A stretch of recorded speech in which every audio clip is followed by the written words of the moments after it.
Bom dia, pessoal.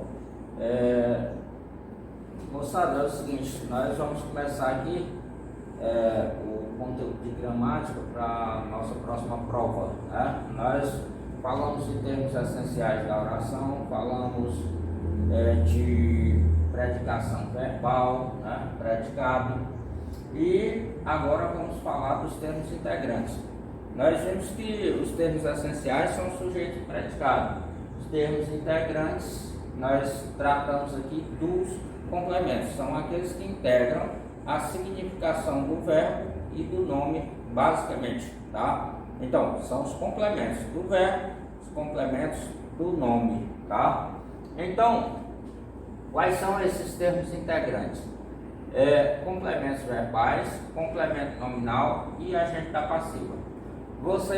Eu trabalho com essa nomenclatura. Agora pode ser que vocês encontrem algum autor aí que, por exemplo, o Platão Savioli, dentre outros, né, que falam em termos associados ao verbo e termos associados ao nome. Por exemplo, termos associados ao verbo, nós temos os complementos verbais, nós temos o agente da passiva e os adjuntos adverbiais. Termos associados ao nome, complemento nominal, adjunto adnominal, tá certo? São termos associados ao nome, tá? Então eles adotam essa nomenclatura que quando destrincha isso aí, dá na mesma coisa, tá certo? Então, nós temos aí os complementos verbais, são termos que completam a significação do verbo, tá certo? Então, esses complementos verbais, eles são denominados de objeto e são classificados em objeto direto, objeto indireto, tá? Então, quando eu falo em complementos verbais, são termos que completam o sentido do verbo transitivo, tá certo? Por quê? Porque os verbos transitivos são aqueles que não têm sentido completo e que precisam de um termo para completar-lhe o sentido. Ele só ganha uma significação completa quando eu acrescento a esse verbo o complemento, tá certo? E é justamente isso que a gente chama de objeto ou complemento verbal, tá certo? Então, da mesma forma, tem os nomes, tá certo? Que também não tem sentido completo. Eles precisam de um termo para completar-lhe o sentido. Esse termo é o que eu chamo de complemento nominal. Mas voltando aqui para os verbos, né? Nós temos aqui os complementos verbais, eles são classificados em objeto direto objeto direto e objeto indireto, tá? Essa classificação depende justamente da utilização da preposição ou não, tá certo? Quando eu falo em objeto direto, né, é o termo que completa o sentido do verbo transitivo direto, ou seja, esse termo se liga ao verbo diretamente, ou seja, sem preposição obrigatória, tá certo? Porque eu costumo utilizar esse termo preposição obrigatória, tá certo? Porque existe o objeto direto preposicionado, que depois nós vamos falar dessas modalidades de objeto direto. O objeto direto preposicionado, objeto direto pleonástico, tá? E nós temos o objeto direto interno. Então, esse objeto direto preposicionado, o verbo se liga ao complemento com o auxílio de uma preposição. Mas essa preposição que ocorre no objeto indireto preposicionado, ela não é uma exigência do verbo, tá? Por quê? A ocorrência do objeto direto preposicionado, que é um verbo transitivo direto, mas que se liga ao complemento com o auxílio de preposição não obrigatória. Esse uso se dá justamente com duas finalidades, por questões de ênfase ou questão de clareza, ou seja, para enfatizar alguma coisa ou então para tornar a frase mais clara. Essa é a finalidade do objeto preposicionado, tá? Então, vamos aqui. Comprei um terreno e construí uma casa, tá certo? Que é o verbo transitivo. Só vamos lembrar o que nós falamos em aulas anteriores aí. O verbo transitivo é um verbo nocional que não tem sentido completo. Ele precisa de um termo para completar-lhe o sentido, tá? Esse termo eu chamo de objeto. Então, o que é um verbo nocional, tá? São duas modalidades, é o verbo transitivo e o verbo intransitivo.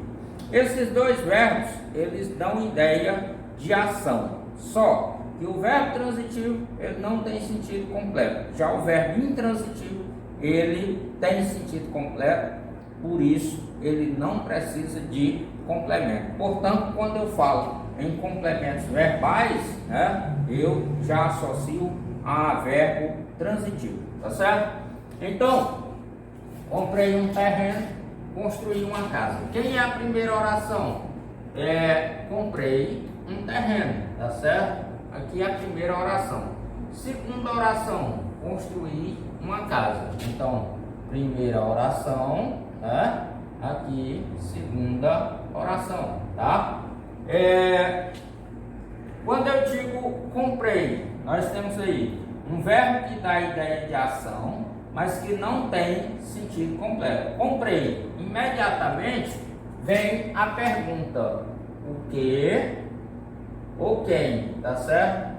Então, para identificar o complemento verbal, eu faço as perguntas: o que ou quem, isso antes do verbo. Porque se eu fizer essa pergunta depois do verbo, eu vou encontrar não o objeto direto, mas o sujeito, tá certo? E essa confusão ocorre principalmente quando nós temos uma frase na ordem indireta.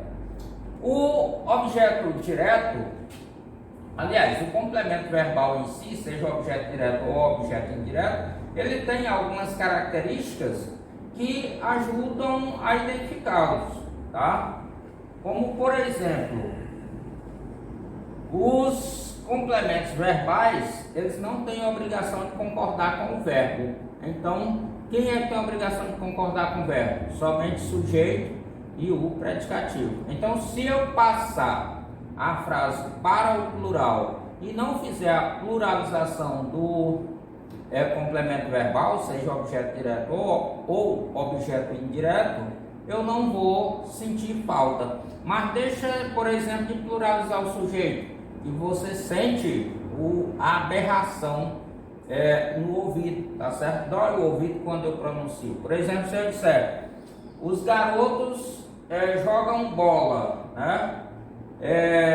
Por exemplo, se eu disser: o garoto joga bola, eu vou notar aí a diferença, tá certo?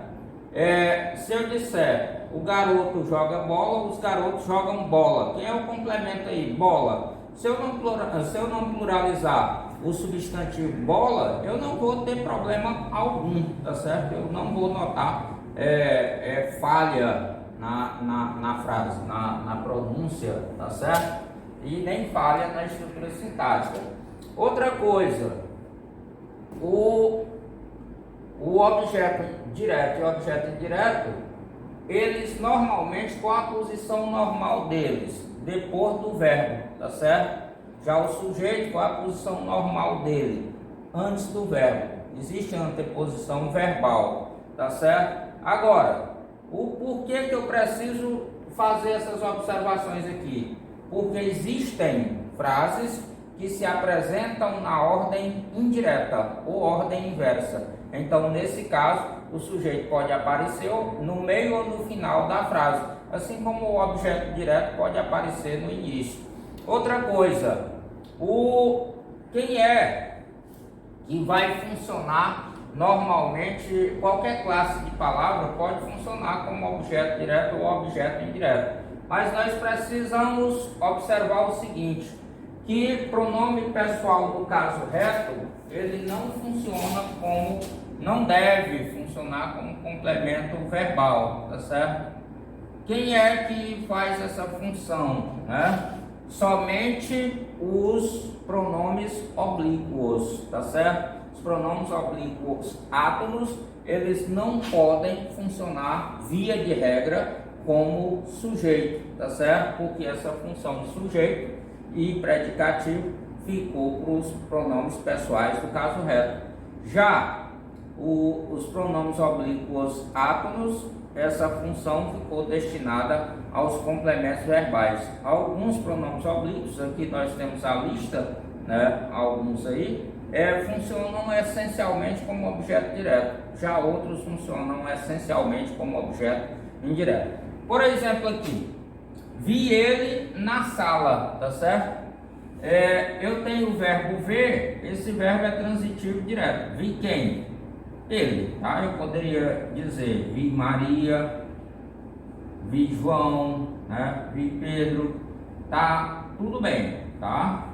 Mas eu dizer vi ele, que substitui aqui Maria ou João, é substituído por um pronome ele ou ela, né? Pronome pessoal do caso reto, eu não posso utilizar aqui como esse pronome pessoal como objeto direto, tá certo? Por quê? Já disse que a função desses pronomes pessoais do caso reto é de sujeito. E como é que eu faço aqui para fazer uma correção na frase? Eu vou substituir por um pronome oblíquo correspondente. O termo que funciona como objeto direto, vou substituir por um pronome oblíquo correspondente. Nesse caso, vi-o na sala, tá certo? Professor, eu não poderia dizer o vi na sala? Não. Por quê? Porque não se inicia a frase com pronome oblíquo átono. Por exemplo,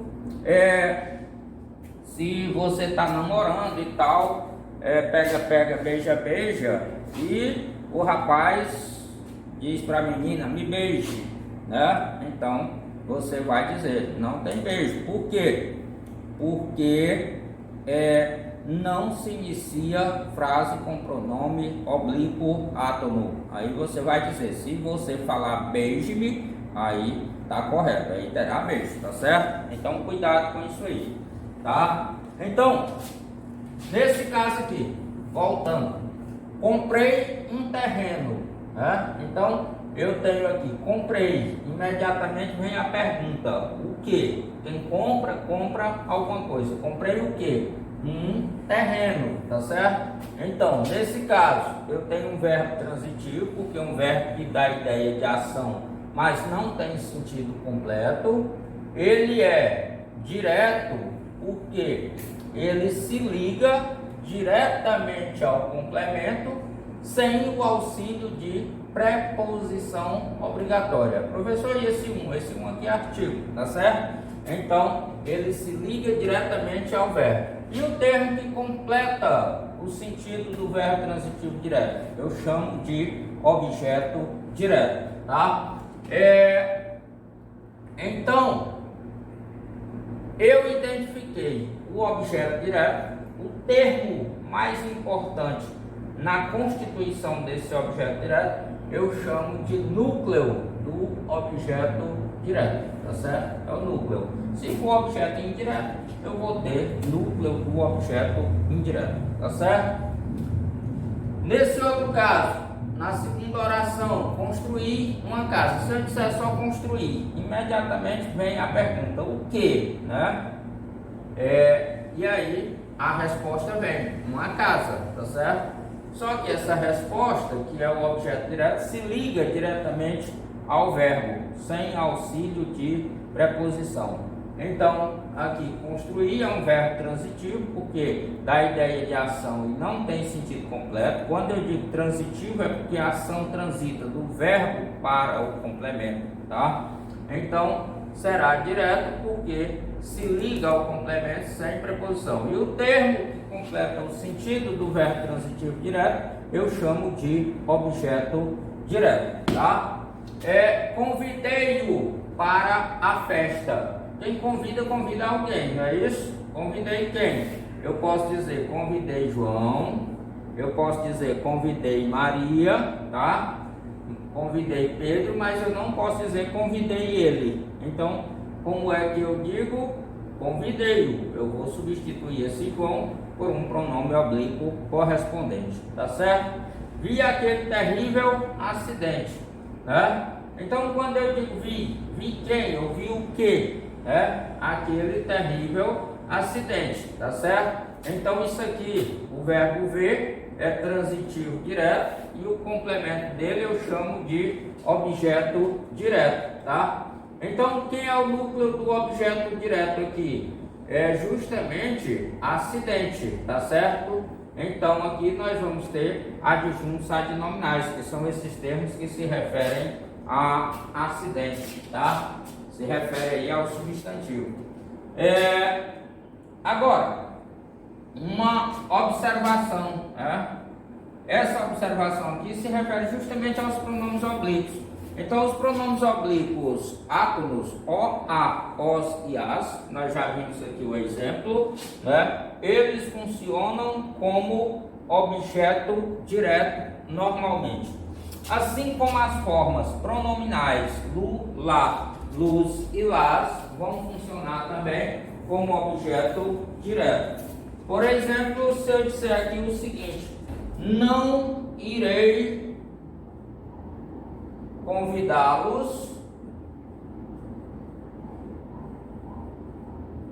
convidá-los para a festa, né? Então, nesse caso aqui, eu tenho um verbo terminado em R. Então, essas formas terminadas em R, S ou Z, né?